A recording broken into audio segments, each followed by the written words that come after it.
Ladies and gentlemen, good afternoon. It's my pleasure to welcome you to a conversation on what the world needs right now: resilient infrastructure. Well, of course, the world needs a lot more right now, but that would be a great starting point indeed. So to explore this theme, we are joined by a stellar panel of leaders from across the full energy value chain. So please join me in warmly welcoming our speakers: Her Excellency Ditte Juul Jørgensen, Director General for Energy at the European Commission; James Rothschild, co-founder and managing partner at True Arrow; Martin Pibworth, who's Chief Executive at SSE; Jasim Husain Thabet, Group CEO and Managing Director at TAQA; and Mr. Ong Teng Koon, CEO at Singapore Energy Interconnections. Many thanks to all of you for joining us, and please join me in a round of applause for our speakers this afternoon. Thank you.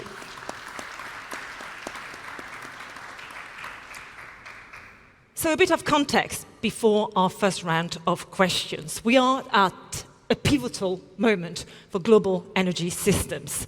If the last century was shaped by hydrocarbons, well, this one is being shaped and defined by electricity. Electrification is happening, and it's happening at full throttle, driven by demand in transport, cooling, digitalization, those energy-hungry data centers to fuel the rise of AI, of course. And global demand for electricity is forecast to rise by up to 50% by 2035.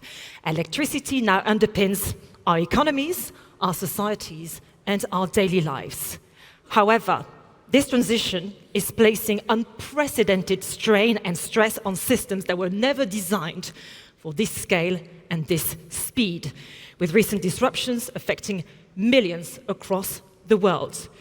So I am asking our leaders here today, how do we build energy infrastructure that is not only cleaner, but also stronger, smarter, and able to withstand shocks while delivering a fair and secure transition for all?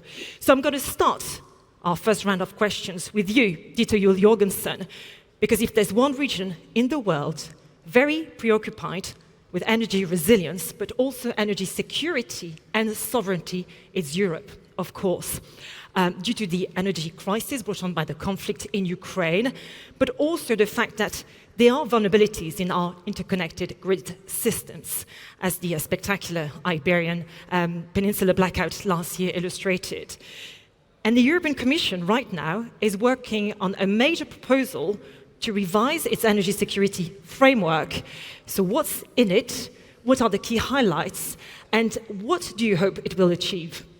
Thank you very much for the question. And indeed, energy security, energy resilience is really top of the agenda across the European Union. We are living through this energy crisis caused primarily by the Russian invasion into Ukraine, and we have seen the challenges in our energy system and in our electricity system across the European Union.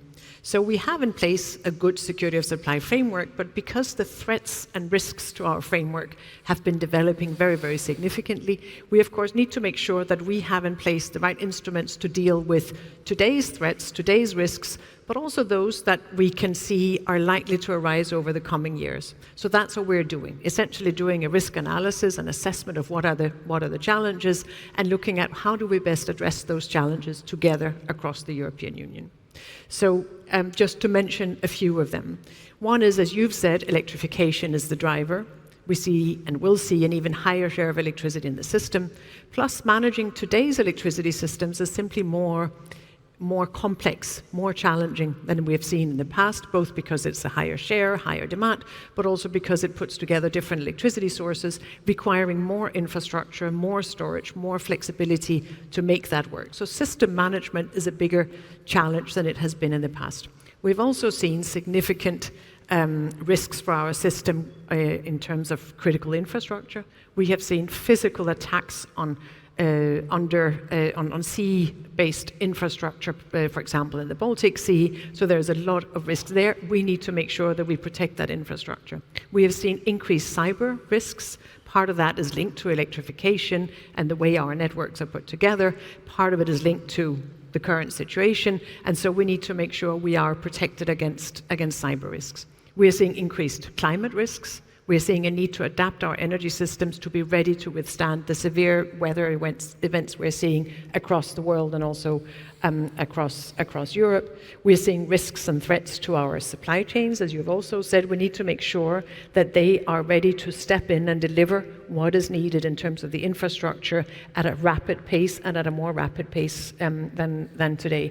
And then the sixth point I would want to say is that the overall global uncertainty and uncertainty in our economic systems and our geoeconomy also means that in order to have a resilient infrastructure, you need to have a clear, predictable, stable regulatory framework, because otherwise the necessary investments into infrastructure and into energy generation simply will not happen. So those are some of the challenges that we are addressing and making sure, again, that we have common instruments. We're lucky. We have a fully integrated electricity market among 27 countries, so that gives us a lot more instruments to work with. I know ASEAN partners are working on the ASEAN power grid, and so also a lot that we can learn from each other there. Thank you very much. So that's the state of play today, this unprecedented convergence of risks here and strains on infrastructure. Martin Pibworth now, as mentioned in my introduction, global demand for energy is rising faster than infrastructure cycles were designed for. So from your perspective, as the UK and Ireland's largest generator of renewable energy, what does resilient infrastructure actually mean today beyond building more assets? Well, it actually probably starts with building more assets, actually, because I think part of the answer that was just described in terms of the risk context is we're all facing a rising demand curve, which is actually pretty unpredictable. So some of it is good electrification effects, some of it is AI, some of it is data centers, and there's plenty of experiences of markets across the world that haven't got ahead of that demand curve and then have suffered faltering systems.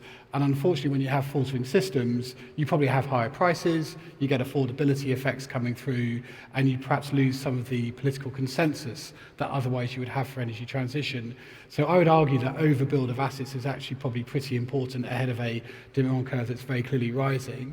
Then you also need to supplement that with a mixture of technologies.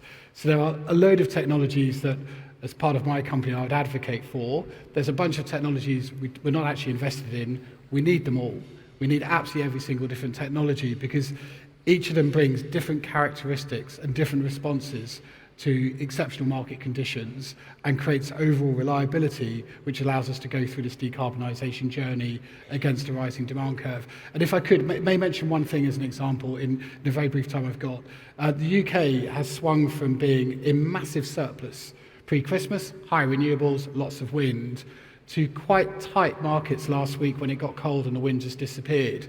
At that point, gas turbines that hadn't run for weeks and weeks suddenly all needed to start up and reliably deliver power.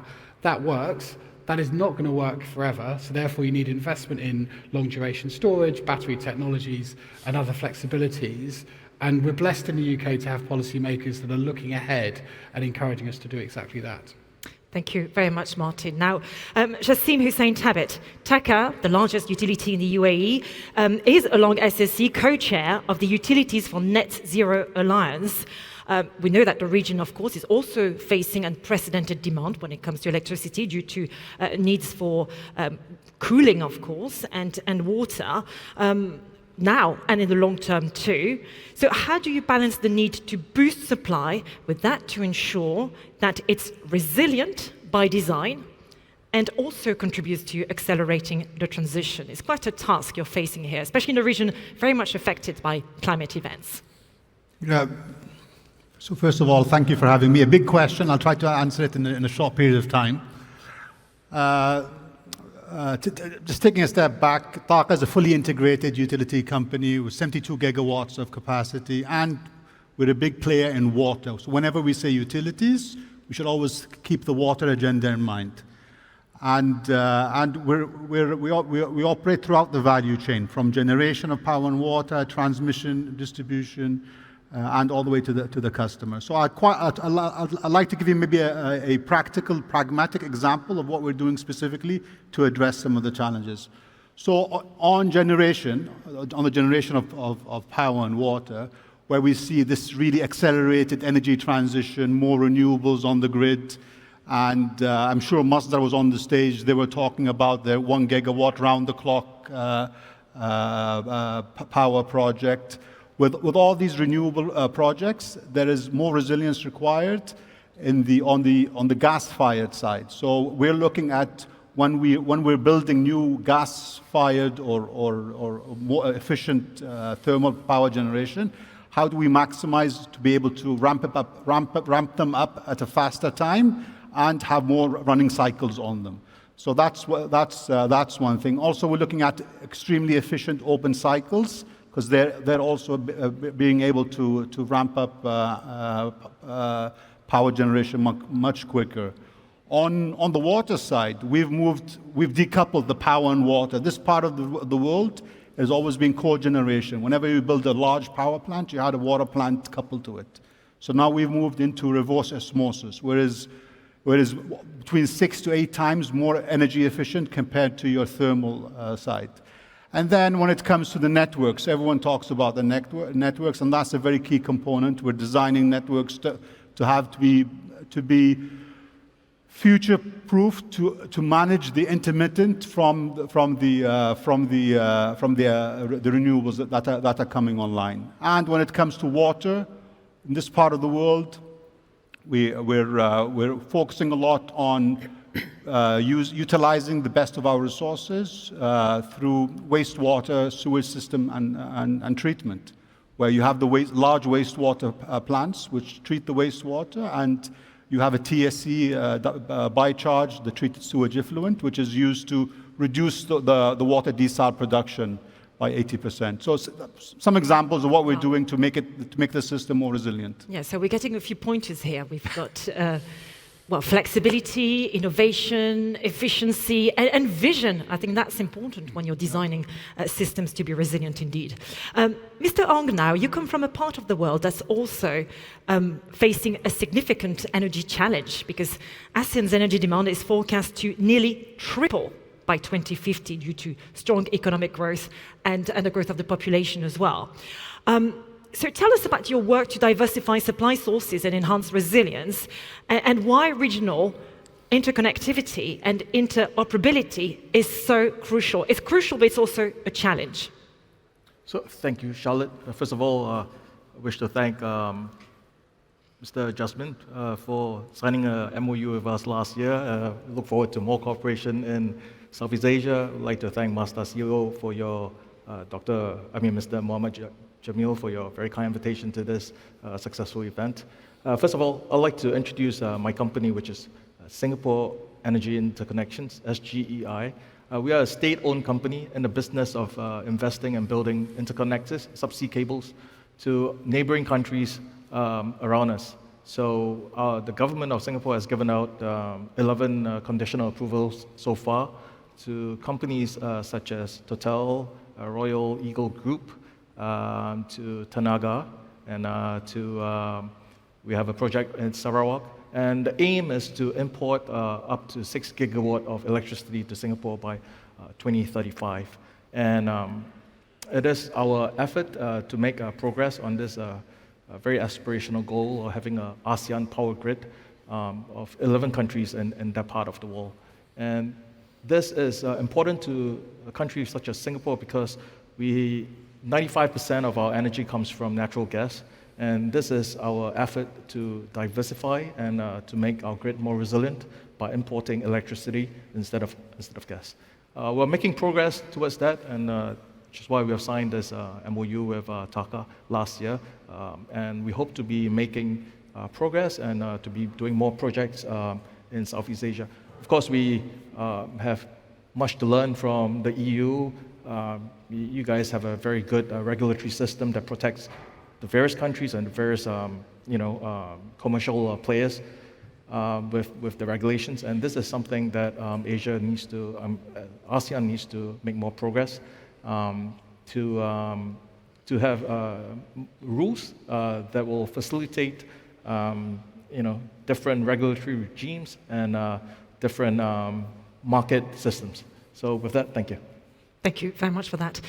James, I have kept you last for this first round of questions because you come in with a different perspective here, because at True Arrow, your investment focus is on technology companies serving supply chain security and power efficiency, which of course rely on stable infrastructure investment. So tell us why for you resilience is inseparable from security, and why the strategic challenge here is balancing innovation opportunities, and here I'm thinking about disruptive technologies like AI, for instance, with the increased demand and stress it's going to put on the system. So we're facing this big paradox and dilemma there again. Yeah, no, exactly. Thank you. So we spend a lot of time from a technology investment perspective at the intersection of deglobalization and artificial intelligence. So the reshoring of the entire AI value chain for different regions, different countries, different industries is incredibly important. And when we think about security and resilience, we think about the entire value chain as well. So that could mean everything from protecting a data center from a physical threat from drones or cybersecurity, to making the very components of the chips more power efficient, such that the energy consumption by that data center doesn't become untenable, which in the United States, for example, where we do most of our investing, is becoming a very real issue. Whilst they aren't currently facing threats from drones, they are facing societal threats from the cost of energy in certain areas. So there's a power grid on the east coast of the United States, which serves about 67 million people. It stretches from New Jersey all the way down to Kentucky. The data centers being built by groups like Amazon Web Services that will use that grid are now being rejected by towns because of what it does to energy costs. And if you don't make the technologies more efficient, in addition to the energy that powers it more efficient, you're not going to have the investment in AI that serves the people in the way that energy serves the people. And so, for example, one big idea around making AI more efficient from an energy perspective is analog chips. When you think about chips today, you think about digital chips. You know, traditional computers use digital chips. Analog chips are able to create compute, processing, and memory in a sort of a seamless way, whereas digital chips make you constantly move information backwards and forwards, which is very, very inefficient from an energy perspective. If you can create an analog chip, you can create a way of creating artificial intelligence without so much energy. It's a huge idea. It's akin to having fusion in energy, but it's one of the areas we spend a lot of time on investing. Another is way down at the chip layer, where you create connectors for chips, fiber optic connectors, to enable you to detach and reattach chips without them breaking. Another would be a fully US supply chained chip like Grok, which was one of our earliest investments, where the supply chain is fully manufactured in the US. That's how we think about security from a supply chain perspective. Or an AI cybersecurity company that protects physical infrastructure, air-gapped systems, everything from physical internet all the way through to all the software for maintenance. All of these things come into the combination of resilience and security, and I don't think you can look at one sort of short-term end, like protecting against physical threats, without thinking of the long-term insecurity of energy from a cost perspective. But it sounds like we're going to have to be a lot more frugal and a lot smarter when it comes to our energy use to power the rise of AI, of course. Unfortunately, we're running out of time for a full second round of questions, but I'm going to make some anyway, because we've got a few things to discuss here to close this conversation on resilience. And Jasim Husain Thabet, I was just wondering if you could tell us about the importance of supply chain resilience, because you have some great examples to share with us on that front. In 1 minute, if you could, or less. No, I think for all of, and from the utility side, I mean, supply chain is the serious concern that we have, and it's as serious as security of supply when it comes to maybe fuel. And we know in some markets, just ordering a transformer takes up to 4 years, and gas turbine even longer maybe. So really, practically, you need to be working very closely, hand in hand with the suppliers. you need to be giving them indicators. What we're doing with utilities, we've established the Utilities for Net Zero Alliance, UNISA. We're sending market signals to the suppliers so they can better plan their manufacturing cycles and so forth. I think that's something that we're looking at practically on the ground. More specifically to Abu Dhabi and the local constraints, also on just quite related, is capabilities and having contractors that can deliver these large-scale projects. That's also a key component that's a long journey. Working hand in hand with contractors, taking through the value chain and the cycles, and to help them deliver these large-scale projects. So resilience is collaboration. Collaboration, yeah. Sorry. Absolutely. Martin, very quickly, resilience, it has a price. You have recently announced the largest investment program in your history, £33 billion. So how do you align with other stakeholders? I'm thinking about regulators here, investors, etc., to make sure that you align incentives so resilience is rewarded. Yeah, the very quick answer is you mentioned the word earlier, vision. You need your policymakers to have vision, and then people like us, companies like us, have to execute against that vision and do what we promised to do. That's incredibly important.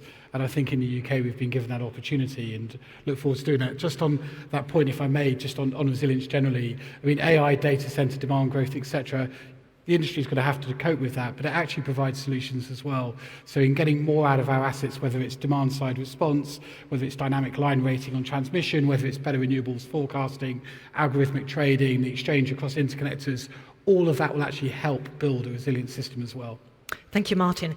Ditte Juul Jørgensen, very quickly, this new grids package, that legislation, tell us about it, and what is it going to do to facilitate investments in energy infrastructure and resilience? Yes, I think it actually picks up on a number of the points that we have discussed here today. First of all, to make sure that we have predictable, clear, longer-term planning, to make sure that we make it as cost-efficient as possible. And in Europe, we do that by more common planning. If you've got 27 governments and TSOs doing it all by themselves, there's going to be overlaps and inefficiencies. We can get rid of those if we do more common planning, so cooperation, as you said.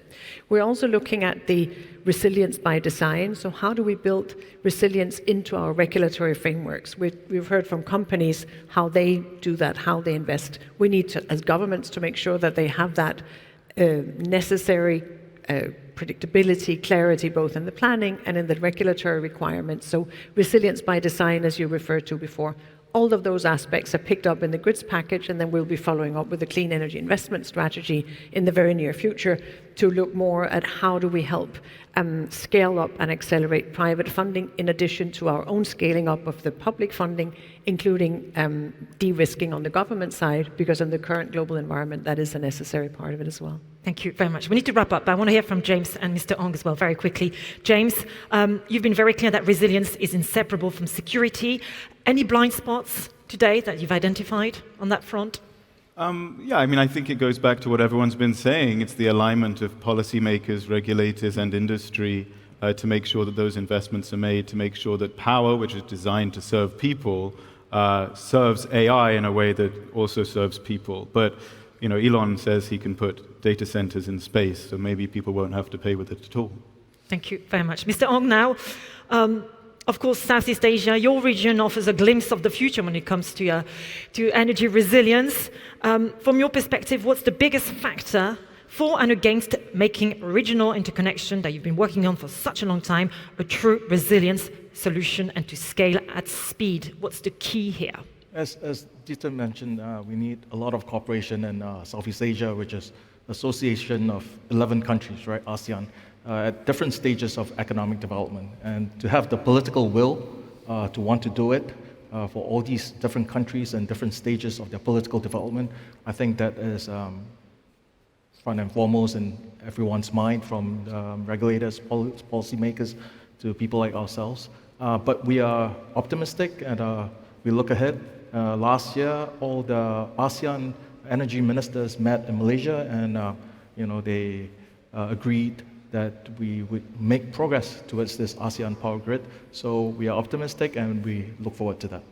Well, I'd love to finish on that note, actually. Resilience is optimism, too. Thank you very much to all of you for your great pointers today as to how you build it. Many thanks to all our wonderful speakers here, ladies and gentlemen. Thank you. Thank you. Thank you.